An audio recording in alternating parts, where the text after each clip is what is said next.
exists no revelation of God as either a father, mother, son, or daughter, why call God a father rather than a mother? Unless people are hung up on the Trinity as gendered beings, God is no more a father than a mother, nor is the Logos more a son than a daughter. So just as God's divine nature was hypostatically one with man's human nature, both Mary and Jesus' human nature were consubstantially one with God's divine nature. This, at least, was Nestorius' view, based on Cyril's understanding of the Theotokos. But now let us consider Cyril's understanding of Theotokos. Quote, Mary bore in the flesh God who was hypostatically united to the flesh, and for that reason we call her Mother of God, end quote. Right off, Cyril admits Theotokos was just a title, or what Mary is called. Unlike Nestorius, who went straight to the truth of what Theotokos really means or implies, Cyril sidesteps the real issue.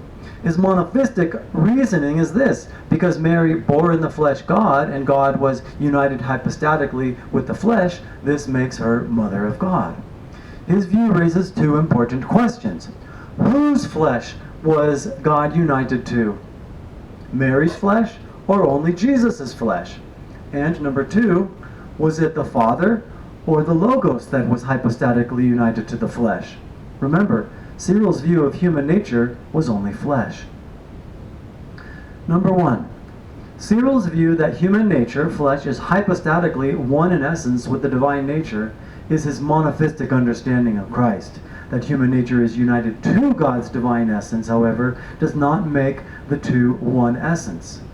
But this is why Cyril insisted it was not Jesus' human nature that was conceived and born. Rather, it was God's own human nature that was conceived and born. And for this reason, Mary was the Mother of God, and not just the mother of the man Jesus.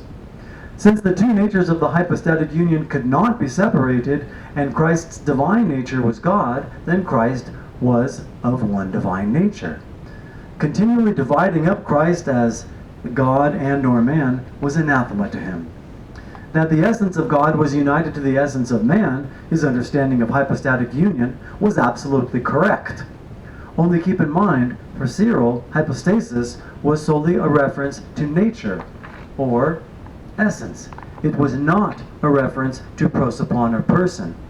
It was only after Ephesus in 441 he was corrected for not pointing out the union of natures or essences was in the distinct person or prosopon of God, the Logos or Son. Once others had decided hypostasis meant prosopon or person, then Cyril's use of hypostatic union fell short of being a union in the one person or hypostasis of the Logos.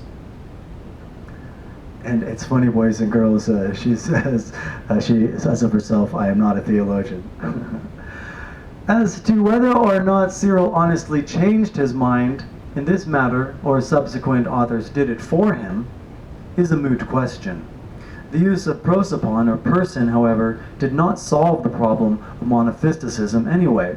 It only made it inevitable. Everyone assumes one person refers to some individual being of an individual nature. Interestingly, however, unlike Cyril, who regarded hypostasis as essence, Nestorius definitely understood hypostasis as prosopon, the orthodox view, in other words. It is because Cyril missed this completely, mistook hypostasis as essence and not prosopon or person, he accused everyone else of saying Christ was a union of two prosopa or persons. To my knowledge, no father ever said Christ was the union of two persons. Some held, however, there were two births.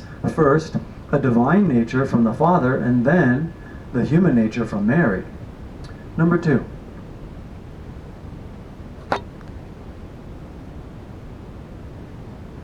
I have to stop and recharge. See you later.